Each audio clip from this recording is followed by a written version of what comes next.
Okay, so here are a few things that you need to check real quick.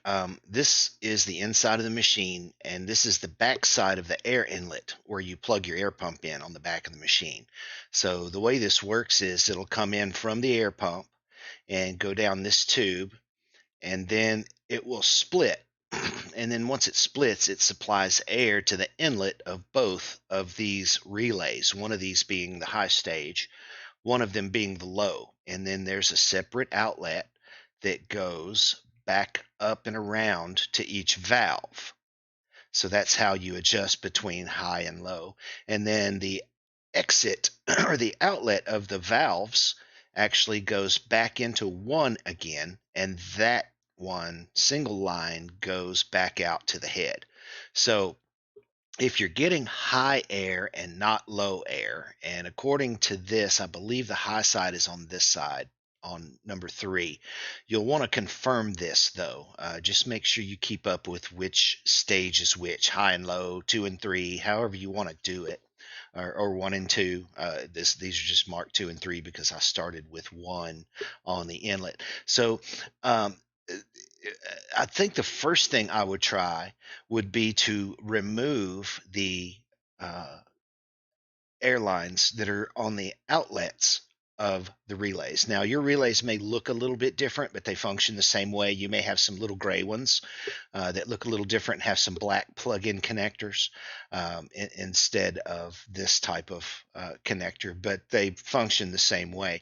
So I would leave the inlet, and it may not be a bad idea to pull the inlet, turn on a stage, and make sure you have air coming out of both of these lines, and then plug them back in.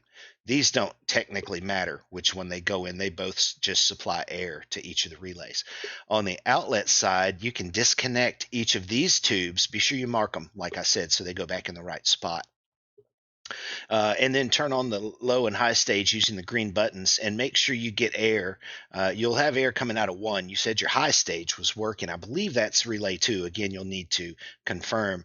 And you can put your hand on those things when you push the buttons and actually probably feel them click, or you're supposed to anyway. So let's check and make sure that you have air going into both relays, into both solenoids.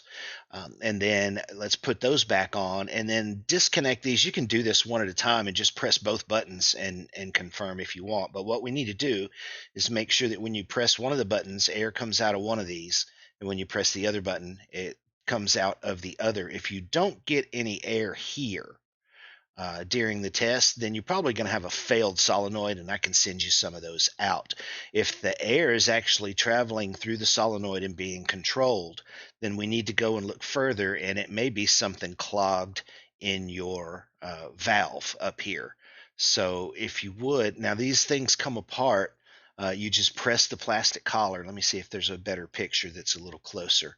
Um, that's just probably as good as I'm going to get. But all of these connections have a little plastic spring-loaded collar around where the air inlet or the airline plugs in, and you can push down on that retaining ring to release that compression, and then the tubing should just pull out. There's some metal teeth in there, so if you try to pull on it without pressing this collar first, the teeth may dig in, and in that case, you need to depress the collar all the way, give the airline a little push forward to release it, and then it should come right out. So ultimately, what we need to do is push both of your buttons and check that air is coming to here and here. Just unplug these one at a time or together or whatever, and hit your air stage. Now you can press either button and it'll make the air pump come on. So for this part, you're not even selecting anything yet. So just hit A button to get airflow and make sure you have airflow going to both solenoids.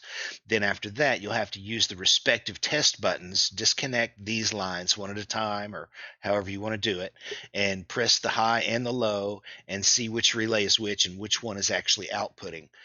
If you get if you get some pressure out of number two on the outlet when you press the high, and you feel the number three click, but nothing comes out, then you may have a failed solenoid or a blockage or something. I've seen a styrofoam peanut, a piece of packing material, get in one of these airlines and get stuck in the solenoid. So it could be something like that. I'm going to say it's probably a failed solenoid, but this is how we can quickly test.